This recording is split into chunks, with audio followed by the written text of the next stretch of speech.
आज मैले लिएर आएको छु पिनटको यो चकलेट।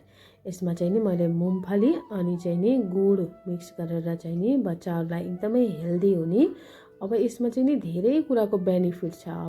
ब्लड सर्कुलेसन पनि एकदमै राम्रो हुने, साथमा प्रोटिन अनि क्याल्सियम, हाम्रो दाँत हड्डी सबै एकदमै स्ट्रङ हुने। अब यसलाई मैले कसरी बनाउँदैछु, मुम्फलीलाई चाहिँ नि पहिला मजाले भुटेर निकाल्ने। त्यसको बाद चाहिँ नि अब यता गुडलाई चाहिँ नि मैले अलिकति पानी राखेर गुडलाई चाहिँ नि पकाउँदैछु। चाहिँ नि मैले मसला पनि एड गरेछु। मसलामा इलायची, गोलमरिच अनि लौङ अनि दालचिनी यो सब राखेर मैले चाहिँ नि कुटेर राखेको छु।